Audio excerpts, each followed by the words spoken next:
Hello my dear student. तो कैसे हैं आप सब? आई होप कि आप सब भी बढ़िया होंगे, मस्त होंगे, आपकी तैयारी भी अच्छी तरीके से चल रही होगी। तो हमारे कितने सारे स्टूडेंट हैं, जल्दी जल्दी जुड़ जाइए। और क्या करना है कि आज हमारा टॉपिक है हड़प्पा सभ्यता। और हड़प्पा सभ्यता से बहुत सारे मतलब हम नगरे लेकर आए हुए हैं, और वहाँ से जो चीज़ें हमें अवशेष से प्राप्त हुई है वो सारी चीज़ें आज हम देखने वाले हैं इस वीडियो में। तो लास्ट तक हमारा वीडियो में आप बने रहिएगा। तब तक के लिए चलते हैं हम अपने क्वेश्चन की ओर। हालांकि इसके पहले मैंने एक हड़प्पा सभ्यता की मैंने थी करा दी थी, वीडियो एक है मेरा, जो हड़प्पा सभ्यता के बारे में हमने पूरी तरीके से बता दिए। फिर से मैंने इस टॉपिक में क्या होता है हड़प्पा सभ्यता लिए हुए फिर से एक बार फिर से आपका क्या हो जाएगा, रिकॉल हो जाएगा। तो चलिए हम लोग पढ़ते हैं, और कॉपी पेन लेकर बैठना है ताकि जो चीज़ें अच्छा लगे ना उस चीज़ को क्या होता है कॉपी में तुरंत आप नोट करते हुए चलिएगा। तो चलिए आ जाइए। तो यहाँ पे सर्वप्रथम हड़प्पा टीले का उल्लेख जो 1826 में जो किए थे वो हमारे किसने किए थे? चार्ल्स मेंशन ने किए थे। तो हड़प्पा टीले का सर्वप्रथम उल्लेख किसने किए थे? तो चार्ल्स मेंशन ने किए थे। कब किए थे? 1826 ईस्वी में किए थे। तो चार्ल्स मेंशन एक ऐसे प्रथम व्यक्ति थे जिन्होंने क्या हुआ था हड़प्पा टीले का इन्होंने उल्लेख किया था। अब यहाँ पे इन्होंने कब उल्लेख किया था? जब 1856 ईस्वी में कराची से लाहौर में क्या होता है जब लाइनें बिछाई जा रही थी तब क्या हुआ था वहां से कुछ हड़प्पा सभ्यता से कुछ अवशेष प्राप्त हुई थी, जिसमें जब खोज इन्होंने किया तब पता चला कि हाँ ये हड़प्पा सभ्यता से कुछ क्या क्या कुछ अवशेष यहाँ से प्राप्त हुआ था। तो यहाँ से आपको यहाँ से एक दो क्वेश्चन याद रख सकते हैं कि सर्वप्रथम हड़प्पा सभ्यता का जो उल्लेख किए थे वो किसने किए थे? तो ये हमारे चार्ल्स मेंशन ने किए थे। कब किए थे?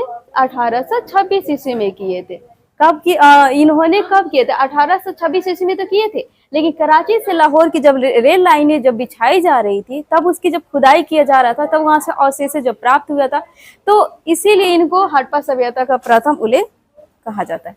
अब आ जाना कि 1873, ठीक है, 1873 में क्या हुआ था? जनरल कनिंदम ने भी क्या हुआ था हड़प्पा सभ्यता का उल्लेख किए थे। और वहां से उनको क्या हुआ था जनरल कनिंदम को कुछ चीजें क्या हुआ था वहां से चीजें मिली थी, ठीक है। और वहां से इन्हें ज्यादा कुछ नहीं मिला, बस कुछ चीजें मिली थी जनरल कनिंदम को। 1912 में फ्लीट ने भी कुछ क्या हुआ था इन्होंने भी खोज किया था।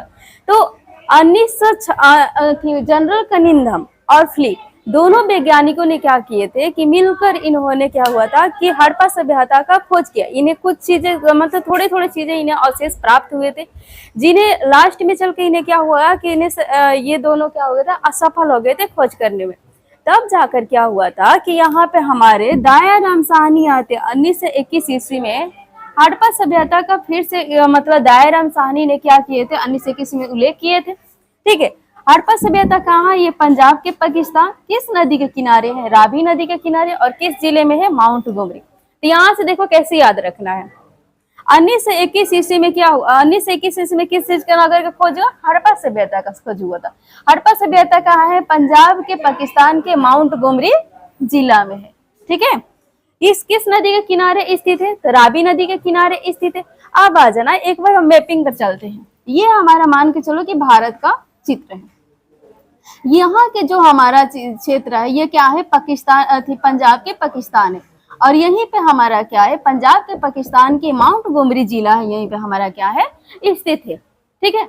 तो यहाँ से एक चीजें ये इस चीज को क्या करना आप एक बार कॉपी में नोट कर लेना, ताकि हम इस चीजें फिर से क्या करेंगे इसे मिटा देंगे, है ना।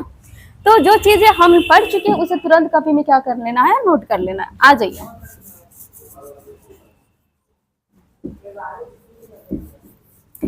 अब हड़प्पा सभ्यता तो पढ़ लिए, लेकिन हड़प्पा सभ्यता के बारे में जानेंगे। हड़प्पा सभ्यता खोज कब हुआ था? हड़प्पा सभ्यता कहाँ है? हड़प्पा सभ्यता किस नदी के किनारे स्थित है ना।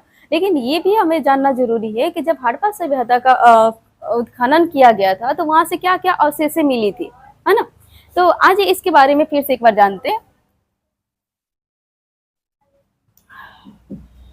हड़प्पा सभ्यता से जो मिला था वो मिला था कुम्हार का चाक। दूसरा मिला था अन्नागा। तीसरा मिला था मातृ देवी की मूर्ति।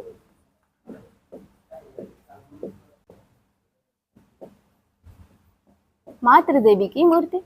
तीसरा मिला था मिट्टी के खिलौने।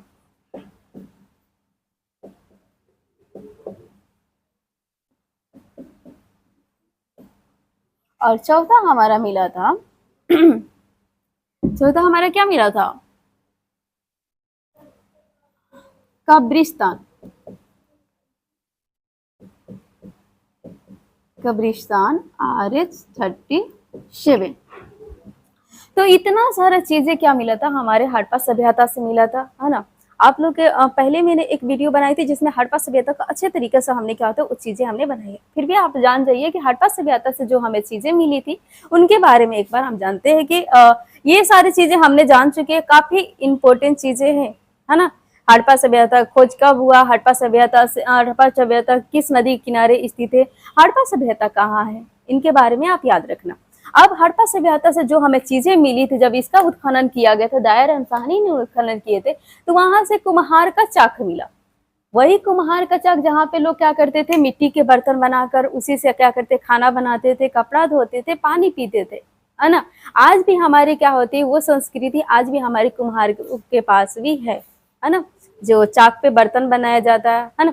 तो ये सारी चीजें आज भी हमारे हड़प्पा सभ्यता से चीजें जो चलती आ रही है वो आज भी हमारी क्या है।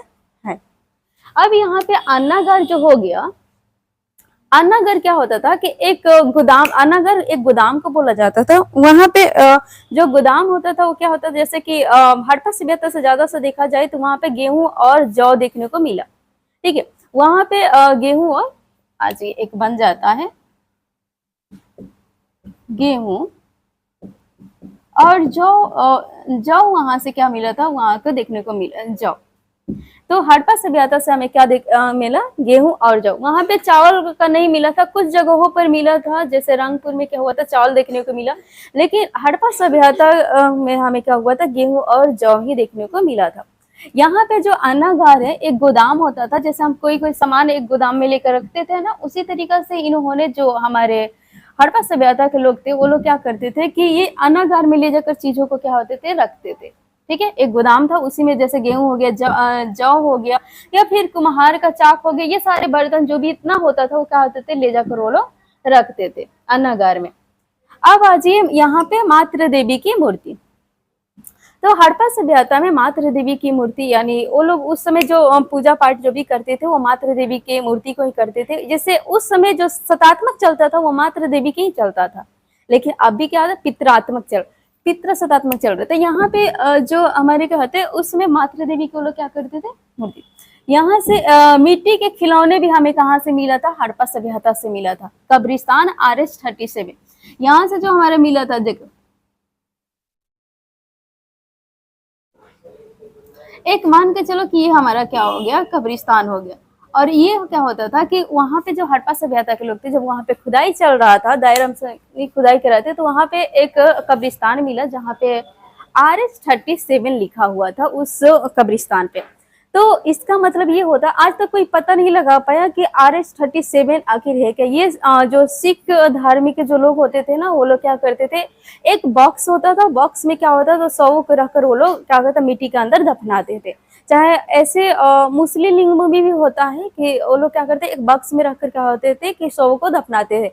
इनकी एक परंपरा होती है, चाहे धर्म होता है, जो कुछ मानो कि जो शव को अगर हम मिट्टी के अंदर दफना रहे हैं तो उस पे किसी प्रकार से शरीर पर मिट्टी नहीं पड़ना चाहिए। अगर मिट्टी पड़ गया तो उसे के शायद वो लोग अशुभ मानते हैं, इसलिए वो लोग क्या करते हैं, जो सिख धर्म के लोग होते हैं वो लोग क्या करते हैं कि बॉक्स में बंद करके मिट्टी के अंदर दफनाते हैं, ठीक है। तो जो हड़प्पा सभ्यता से हमें मिला था कब्रिस्तान RH-37 लिखा था, लेकिन आज तक कोई पता नहीं लगाया कि इसका मतलब होता क्या है। उसके बाद से गेहूं और जौ देखने को मिला हमारे हड़प्पा सभ्यता से। तो ये सारी चीजें हमारे हड़प्पा सभ्यता के बारे में। अगर आपको यहाँ पे कोई अगर दिक्कत है कि हड़प्पा सभ्यता के बारे में और भी आप जानते हैं कि हाँ ये चीजें मिला था, आप कमेंट्स बॉक्स में आप बता सकते हैं। इसके लिए धन्यवाद। दूसरा हम आ जाते हैं मोहनजोदड़ो। तो हड़प्पा सभ्यता से आपको कोई दिक्कत ना है ना। अब आ जाओ मोहनजोदड़ो। 1922 ईस्वी में क्या हुआ था, मोहनजोदड़ो का खोज किया गया था। मोहनजोदड़ो कहाँ स्थित है, सिंध के पाकिस्तान में स्थित है, लरकाना जिला में। तो यहाँ पे ध्यान देना, 1922 ईस्वी में मोहनजोदड़ो का खोज हुआ था। मोहनजोदड़ो कहाँ है? सिंध के पाकिस्तान यानी लारकाना जिला में है।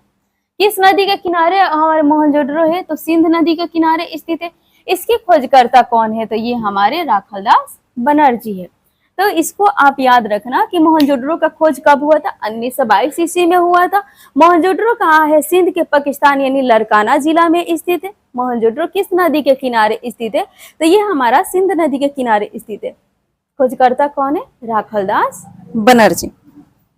यहाँ पे आ जाइएगा कि अब हम जान गए, अभी जब मोहनजोदड़ो का खोज किया गया है, राखलदास बनर्जी ने किया, तो यहाँ भी से भी कुछ चीजें मिला होगा। देखो, हड़प्पा सभ्यता का जब खोज किया गया था तो धीरे धीरे क्या हुआ था, नगरे उभार कर सामने आते गए। अब यहाँ पे देखो, ये भी हमारा जब पाकिस्तान हमारा यहाँ पे पड़ता है तो इसके थोड़े से थी पर क्या होता है, हमारा क्या होता है कि ये भी हमारा मोहनजोदड़ो यानी उसके आसपास के एरिया में ही क्या होता है, हमारा ये भी हमारा लारकाना जिला, पाकिस्तान के लारकाना जिला भी पड़ता है। तो ज्यादा दूर नहीं है, यानी 3 किलो 4 किलोमीटर की दूरी पर क्या है, ये सारी चीजें हमारे नगरे स्थित है। तो धीरे धीरे क्या हुआ था, हड़प्पा सभ्यता जब खोज हुआ था तो धीरे धीरे क्या होता है, नगरे उभर कर, बहुत सारे नगरे उभर कर सामने आते चले गए। अब आज ये कि मोहनजोदड़ो से हमें क्या क्या चीजें मिली, वहां से चीजें हम देखते हैं। जब मोहनजोदड़ो की खुदाई हुआ था तो वहां से क्या क्या चीजें मिली, इसके बारे में भी जानना काफी ज्यादा जरूरी है। तो देखो, मोहनजोदड़ो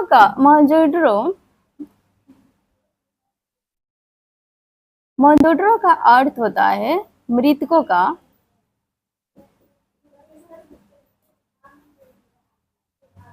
टीला। मोहनजोदड़ो का अर्थ क्या होता है? मृतकों का टीला। मोहनजोदड़ो खुद ही क्या होता है, एक सिंध भाषा का शब्द है ना। और ये जो इसका अर्थ होता है मोहनजोदड़ो, ये किस भाषा का शब्द है? शब्द है, तो ये हमारा क्या है, सिंध, यानी सिंध भाषा का क्या है, ये शब्द है। और ये इसका अर्थ क्या होता है, मोहनजोदड़ो का अर्थ क्या होता है? मृतकों का टीला। अब यहाँ पे क्या हो जाता है, मोहनजोदड़ो में काफी ज्यादा आसपास के जो क्षेत्र है वहां पे भूमि जो होता है वो काफी ज्यादा उपजाऊ था, है ना। और जो भूमि जो था वो काफी ज्यादा उपजाऊ होने के उपरांत उन्हें क्या कहा गया? सिंध का बाग कहा गया। तो उपजाऊ जो भूमि था उन्हें क्या कहा गया? सिंध का बाग। तो सिंध का बाग किसे कहा गया? तो ये हमारे मोहनजोदड़ो को ही कहा गया। क्यों कहा गया? क्योंकि आसपास के जो क्षेत्र था वो काफी ज्यादा वहाँ की भूमि उपजाऊ होता था, जिन्हें कहा गया सिंध का बाग। अब यहाँ पे ये होता है कि मेरे मोहनजोदड़ो से क्या क्या चीजें मिला, तो यहाँ पे हो गया 1398 क्या मिले थे? मुहरे मिले थे। तो 1398 जो मुहरे मिला था ये हमारे कहाँ से मिला था? मोहनजोदड़ो से मिला था। दूसरा आ जाइए, पुजारी का सिर। पुजारी का सिर कहाँ से मिला था? तो ये भी हमारे कहाँ से मिले थे? मोहनजोदड़ो से। तो 1398 मुहरे जो मिला था ये भी हमारे मोहनजोदड़ो से मिला था। दूसरा हमारा आ जाता है पुजारी का सिर जो मिला था, ये भी हमारे कहाँ से मिला था? मोहनजोदड़ो से मिला था। मोम के सांचे मिला था, ये भी हमारे मोम के सांचे जो मिला था ये भी हमारे कहाँ से मिला था? मोहनजोदड़ो से मिला था। उसके बाद से कांस्य का नर्तकी,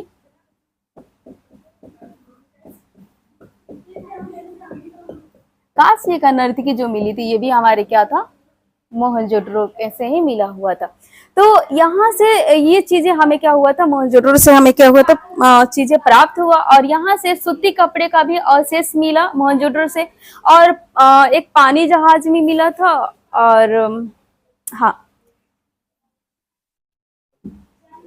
सूती कपड़ा का अवशेष। तो सूती कपड़ा का अवशेष हमें कहाँ से मिला था? ये भी हमारे मोहनजोदड़ो से मिला था। एक पानी का जहाज भी मिला था।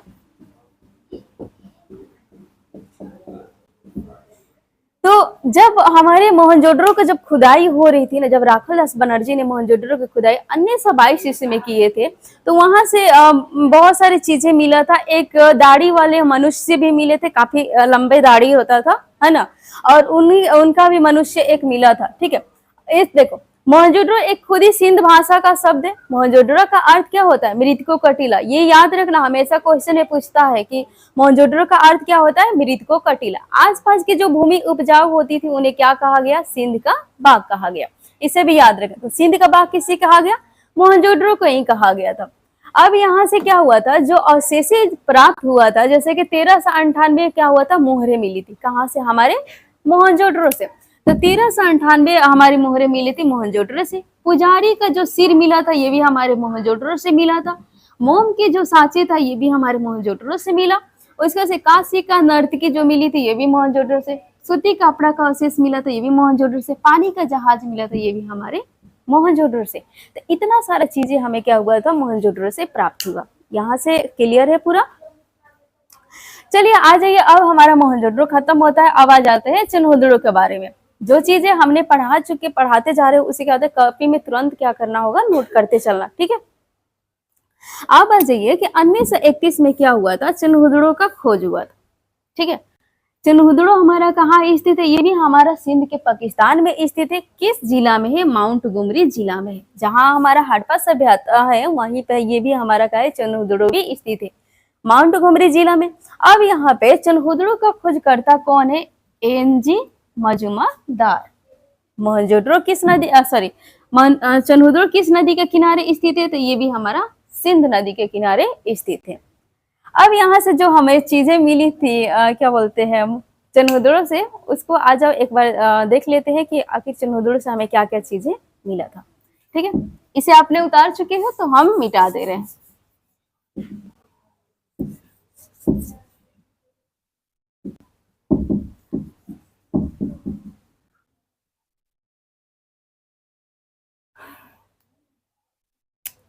तो चिन्होदड़ो से जो मिला था वो हमें मिला था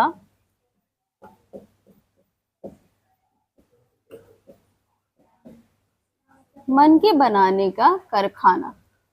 तो मनके बनाने का जो कारखाना मिला था ये हमें कहाँ से मिला था? चिन्होदड़ो से मिला था। दूसरी बात ये आ जाता है कि जो हमारा दूसरा हमारा ये मिला था एक बत्तख मिला था चांदी का,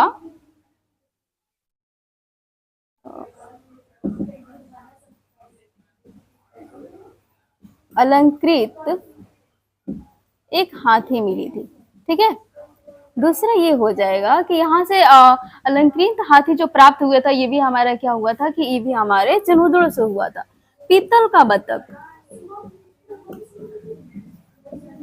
पीतल का जो बत्तख प्राप्त हुआ था ये भी हमें कहाँ से प्राप्त हुआ था? तो चिन्होदड़ो से हुआ था। तो अभी तक हमने जाने कि मनके बनाने का कारखाना कहाँ से प्राप्त हुआ? चिन्होदड़ो से प्राप्त हुआ। फिर उसके बाद से हमने पीतल का जो बत्तख मिला था ये भी हमें कहाँ से प्राप्त हुआ? चिन्होदड़ो से हुआ। और यहाँ से जो मिला था तराजू भी मिला था, तराजू भी मिला था, बैलगाड़ी भी मिली थी। तराजू और बैलगाड़ी कहाँ से मिला था? ये भी हमारा चिन्होदड़ो से मिला था। और एक चीज और मिला था, लिपस्टिक। तो आ जाइए एक बार फिर से देख देते हैं चिन्होदड़ो का खोज कब हुआ था? 1931 ईस्वी में चिन्होदड़ो का खोज हुआ था। चिन्होदड़ो कहाँ स्थित है? सिंध के पाकिस्तान यानी माउंटगोमरी जिला में स्थित है। चिन्होदड़ो किस नदी के किनारे स्थित है? तो ये हमारा सिंध नदी के किनारे स्थित है। इसकी खोजकर्ता कौन है? एनजी मजुमदार। अब यहाँ से एनजी मजुमदार ने क्या होता, जब चिन्होदड़ो की खुदाई किए थे तो वहां से क्या क्या चीजें इन्हें प्राप्त हुआ? तो मनके बनाने का कारखाना जो प्राप्त हुआ वो हमारे चिन्होदड़ो से हुआ। अलंकृत जो हाथी मिली थी ये भी हमारे चिन्होदड़ो से मिली थी। पीतल का बतख जो मिला था ये भी हमारे चिन्होदड़ो से हुआ था। और तराजू और बैलगाड़ी या लिपस्टिक ये भी हमें कहाँ से मिला था? चिन्होदड़ो से प्राप्त हुआ। तो ये सारे क्वेश्चन आप याद रखना कि हमें चिन्होदड़ो से क्या क्या चीजें हमें प्राप्त हुई, ठीक है। अब आ जाइए हमें 1952 ईस्वी में कालीबंगा के बारे में। तो 1952 ईस्वी में कालीबंगा का खोज किया गया था। ये हमारा कहाँ है? राजस्थान में स्थित है। किस नदी के किनारे स्थित है? तो हमारे कालीबंगा जो स्थित है ये हमारे सरस्वती नदी के किनारे स्थित है। इसकी खोजकर्ता कौन है? तो ये ब्रजवासी लाल है। तो यहाँ से एक बार फिर से ध्यान देना कि कालीबंगा का खोज कब किया गया था? 1952 ईस्वी में किया गया था। कहाँ स्थित है? राजस्थान के गंगानगर में स्थित है। इसकी खोजकर्ता कौन है? ब्रजवासी लाल। और किस नदी के किनारे स्थित है? तो ये हमारा सरस्वती नदी के किनारे स्थित है। अब यहाँ पर क्या हुआ था, बृजवासी लाल ने क्या किए थे, जब कालीबंगा का खोज किए थे तो यहाँ पे क्या क्या चीजें कालीबंगा से हमें प्राप्त हुई थी, इसके बारे में आज अब एक बार फिर से हम देखते हैं।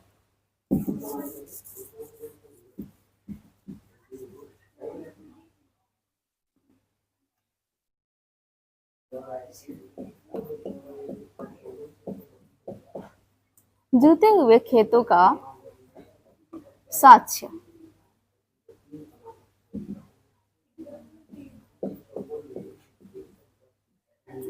तो जूते हुए खेतों का जो साक्ष्य प्राप्त हुआ था ये हमारे कहाँ से हुआ था, कालीबंगा से हुआ था। मोहरे जो मिली थी वो क्या ऐसे मिली थी, एक बेलनाकार बेलनाकार मोहरे मिली थी, यहाँ से बेलनाकार बेलनाकार मोहरे कहाँ से मिली थी, ये हमारे कालीबंगा से मिली थी।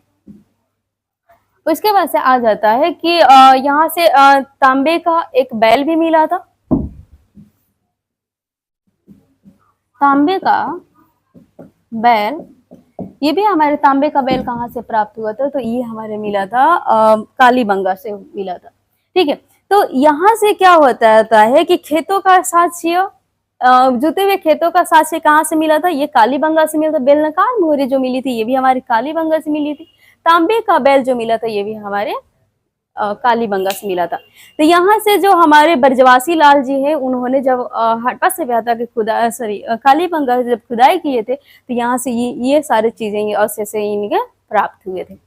अब आ जाइए कि लोथल लोथल का खोज 1954 ईस्वी में हुआ था। कहाँ हमारा लोथल स्थित है, गुजरात के अहमदाबाद में स्थित है। तो गुजरात लोथल हमारा कहाँ स्थित है, तो गुजरात के अहमदाबाद में स्थित है। किस नदी के किनारे स्थित है, तो ये हमारे भोगवा नदी के किनारे स्थित है। 1954 में यानी लोथल के खोजकर्ता कौन है, एस.आर. राव। तो लोथल के जो खोजकर्ता है वो कौन है, एस.आर. राव।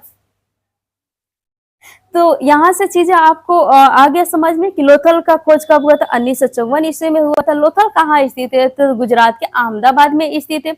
लोथल किस नदी के किनारे स्थित है, भोगवा नदी के किनारे स्थित है। और खोजकर्ता कौन है, एस.आर. राव। अब लोथल से जो हमें चीजें प्राप्त हुई थी उसके बारे में एक बार आप जान लो।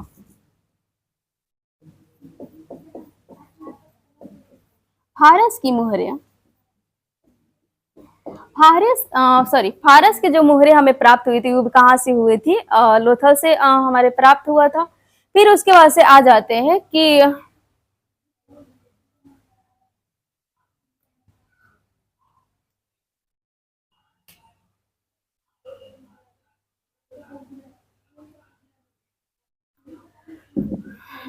फारस की जो मोहरे मिली थी ये हमारी कहाँ से मिला था, लोथल से मिला था। उसके बाद से हम आ जाते हैं कि यहाँ से जो चीजें मिला था यानी चाक मिला था, आटा पीसने वाला, जैसे होता है ना गेहूं पीसने वाला चाक,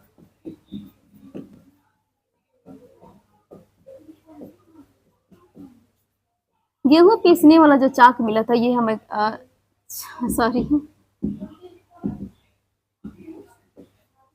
चाक जो प्राप्त हुआ था ये हमारे कहाँ से हुआ था, ये हमारे मिला था यहाँ से लोथल से। उसके बाद से यहाँ से क्या मिला था, जौ, गेहूं और जौ देखने को मिला। गेहूं और जौ देखने को भी हमें कहाँ से मिला था, ये हमारा लोथल से मिला था। उसके बाद से आ जाता है कि यहाँ से गोडी यानी बंदरगाह भी क्या हुए थे, प्राप्त हुए थे। गोडी जिसे कहा जाता था बंदरगाह, तो बंदरगाह बीज कहाँ से प्राप्त हुआ था, ये हमारे लोथल से। तो एक बार आ जाओ कि लोथल से हमें क्या क्या चीजें मिला। फारस की मोहरे कहाँ से मिली थी, हमारे लोथल से मिली थी। चाक गेहूं पीसने वाला जो चाक मिला, गेहूं पीसने वाला जो चाक मिला था वो कहाँ से मिला था, वो हमारे लोथल से मिला था। गेहूं और जौ का साक्ष्य भी हमें लोथल से मिला था। फिर उसके बाद से गोडी यानी बंदरगाह जो मिला था वो भी हमारे लोथल से मिला था। तो लोथल से हमें बस इतना ही चीजें मिले थे, है ना, जिसको आप याद रखना। अब आ जाते हैं 1973 ईस्वी में क्या है, बनवाली के बारे में। तो बनवाली का जो खोज किया गया था 1973 ईस्वी में किया गया था। बनवाली हमारा कहाँ स्थित है, तो ये हमारा हरियाणा में स्थित है, हरियाणा के हिसार जिला में स्थित है। बनवाली जो हमारा किस नदी के किनारे स्थित है, तो ये हमारा रावी नदी के किनारे स्थित। बनवाली के खोजकर्ता कौन है, रविंद्र सिंह बिष्ट। तो रविंद्र सिंह बिष्ट ने जब क्या किए थे, बनवाली का जब खोज किए थे, तो यहाँ से क्या हुआ था, क्या क्या इस नगर से हमें प्राप्त हुआ था, इसके बारे में एक बार आ जाओ जान जाते हैं। तो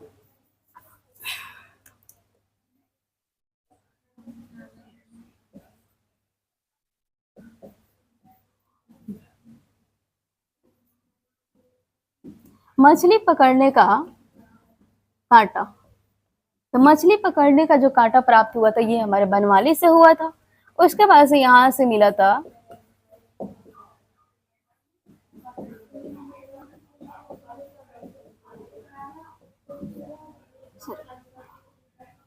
तो नाक और कान का जो बाली मिला था ये भी हमारे कहाँ से मिला था, बनवाली से मिला था। तो यहाँ से ब से बनवाली और ब से बाली, यहाँ से चीजें क्या करते हो आप याद रख सकते हो। तो ये हमारा था हड़प्पा सभ्यता के बारे में, जो क्या हुआ था बनवाली से जो चीजें प्राप्त हुई थी। तो मछली पकड़ने का कांटा और नाक कान का बाली, ये चीजें आप याद रख सकते हैं। तो यहाँ से अगर क्या होता है कि आपको लगता है कि नहीं हमें और भी चीजें क्या होता है, हड़प्पा सभ्यता, मोहनजोदड़ो या कालीबंगा या लोथर या बनवाली से कुछ और भी चीजें मिली हुई है, तो आप कमेंट्स बॉक्स में क्या होता है जरूर बता सकते हो। ठीक है, तब तक अगर आप वीडियो बीच में क्या होता है इसे रुका दिए हो, चाहे स्किप कर दिए हो, तो उसे क्या करना पूरा जरूर देखना, है ना, बहुत अच्छा लगेगा। तब तक के लिए ओके बाय।